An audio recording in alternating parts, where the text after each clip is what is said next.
There would be hardly any guy in India who has not eaten Maggie. But the interesting fact is that Maggie, which was most profit-making product of Nestle, was not started by Nestle.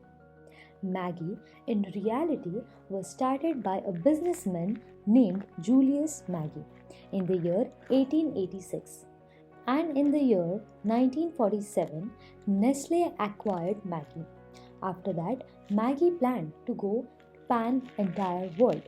And in the year 1983, when India won the World Cup, Maggie had entered India.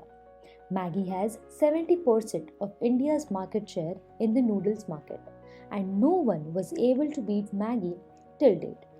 What is the reason behind it? There are three secrets behind this. The three reasons is so powerful that if it wouldn't have been their first two secrets would have been useless. So what is the first secret? The first secret is neuromarketing. Now how does it work? See, when Maggie entered India for the first time, so they firstly marketed themselves as a convenience product for women and they failed miserably. The only reason was that focusing on consumer and not the buyers. See, what is the psychology of the buyer? First of all, who your buyer is and what Maggie means to them. The homemakers are the real buyers of Maggie. And how do their psychology work? Now see, women's psychology is simple in India. The women are most interested in buying products for their kids and not for themselves. And Maggie committed the same mistake. Initially, they marketed for women whereas they should have marketed for kids. After that, Maggie changed their marketing campaign. But they faced another problem, which was in India, the staple diet is roti sabzi and dal chawal. So, what does Maggie had to do? Maggie wanted to replace the snacks in India with Maggie, so they targeted the snacks segment. What type of snacks are consumed in India? Pakoda, samosa, sandwich, all of this are consumed in India. Kids like to have all these items in the evening, but these items need huge time to cook. Now, the cheap alternative is chips and biscuits. But there is one factor, there is huge catch. The catch is in quantity. You understand this? See, if kids have to eat enough, then they need at least 3 to 4 packs of the chips. They will have to eat at least 2 of them. And if it comes to biscuit, they will need 3 to 4 packets. Now here understand the psychology of women. The household women believe if their kids have 2 to 3 packs of chips or biscuits, then it is not healthy. The reality is that 1 packet of Maggie is more unhealthy than 1 packet of chips or biscuit. But still, how does women's psychology works? So women's psychology or our mother's psychology simply says that if the kid is having chips or biscuit, then it is unhealthy. Instead of that, why shall not I cook and feed them with a single packet of Maggie?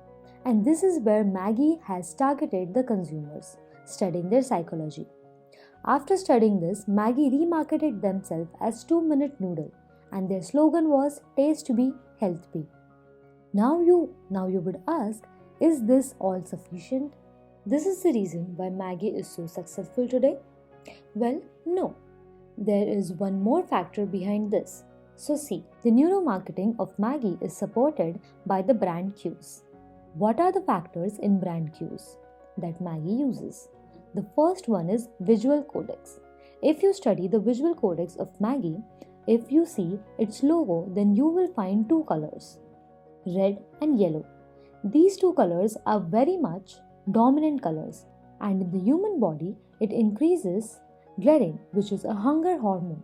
So we feel hungry automatically looking at such things. The second factor is design consistency.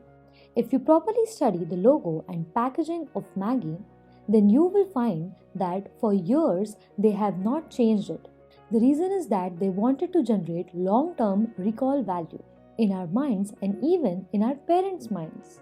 And the third factor is void filler. There is void in everyone's life. So Maggie observed that women are becoming detached from their kids and we must strengthen their bond. And this void is filled by Maggie with its emotion storytelling. They designed their ads in such a way that they strengthen the bond between mother and child. And this is what all mothers need. Okay, so that is why Maggie is dominating. Well, no, this is not the reason behind Maggie's domination. The real reason is behind domination is something else. So, see, in the year 2015, Maggie was banned when Maggie was tested in the lab. Then it was found that Maggie contains illegal quantities, that is lead and MSG. At that time, the allowed quantity was 2.5 ppm, and Maggie sampled contained 17.2 ppm of lead and MSG. And these are very dangerous levels, because of which Maggie was banned. Now, what happened with Maggie at that time? On 5th of June 2015, Maggie recalled its stock with worth 300 crores from market. The interesting thing is that after 8 months, Maggie made a comeback. How? See, Maggie was banned in June 2015, but they did not stop their marketing. From August end, they resumed their marketing campaigns and used nostalgic feeling. They introduced good campaigns such as "We miss you, Maggie. Maggie is now safe." Now, what happened with those campaigns? The communication with the consumers increased and did not break but became stronger. See, it was banned in June and relaunched it in November properly by passing the 3 tests. And when it was launched, they collaborated with Snapdeal. They launched it very smartly. Flash sale was used. Flash sale means available for short duration and stock will not last long. What happened due to this? And they built the scarcity in the market. They run a campaign with collaboration with Snapdeal Dil Ki Deal, and that's where they had a shot of 5 minutes. In those 5 minutes, they sold 60,000 packages of Maggie. Thus, Maggie understood that they are still king and they just need to re enter the market. But Maggie's comeback would never have been possible if Maggie had not used this strategy. The strategy is range brand marketing strategy. Now, what is this? See, the range brand marketing strategy. You would have launched a range of products under a brand name. How many brands of Maggie are sold? Spices, sauces, soups, upma, pasta are sold. So much variety of products are sold under one brand, that is Maggie. The advantage of this is if one product faces an issue, still brand would not be that affected and name is not directly damaged because of so many products. And that is why Maggie has launched so many products.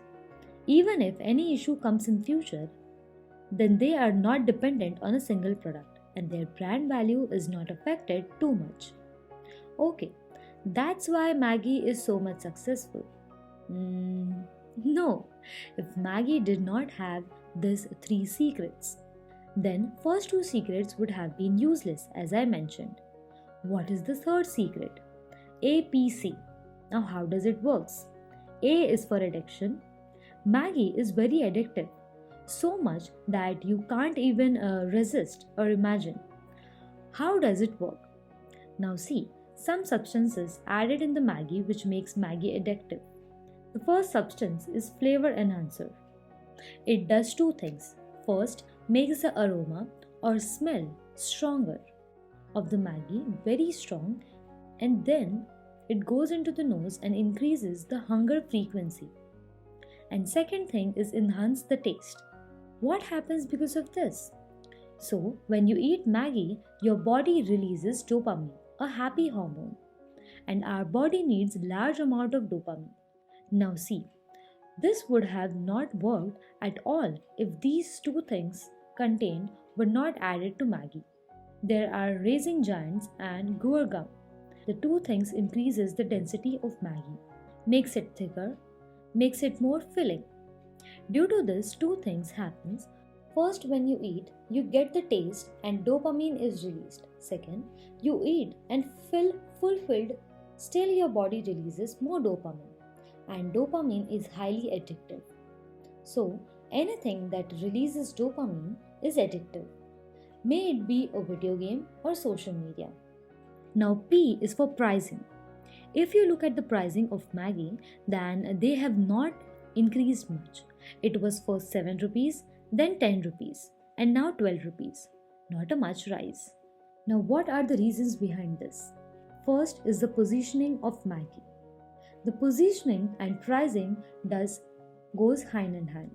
The positioning is as an affordable snack. If you see, the positioning is an affordable snack. If you have to keep affordable, so you have to keep the rates low. Second is the buyers. Maggi know it buyers. Their first buyers are women. 70% of Maggi is purchased by women. Why? Because they go for the grocery shopping and the women are much price sensitive than men. When they buy the ration, they avoid the most expensive things, especially when it comes to grocery. And the second is reselling. Maggi is very much into reselling. If you have observed, there are so many shops, outlets on the hill stations where Maggi is sold. People sell it for 30 and 40 rupees over there. So if Maggi increases its prices, then those people will stop selling Maggi and Maggi will suffer losses. Now over the years, inflation is there. But how did Maggi manage all this? Well, it is quite simple. They have reduced the quantity and packaging. If you observe, Maggi had 1000 grams earlier. Now they have kept the price unchanged at rupees 12 but reduced 70 grams, because of which they are able to sustain at such a low price. And C means convenience. See, Maggi provides so much convenience to people. It is made within 2 minutes. It tastes good. Also, you can take it wherever you want. Addition, price, convenience, and APC. Combine these three things with two strategies of Maggi, which forms an unbeatable brand. So thank you so much, guys. This was it for today's video. I hope you have liked this video. If you want to know more about us, do visit our website called startuplanes.com. Also, don't forget to follow us on LinkedIn, Instagram, and Facebook. Thank you so much.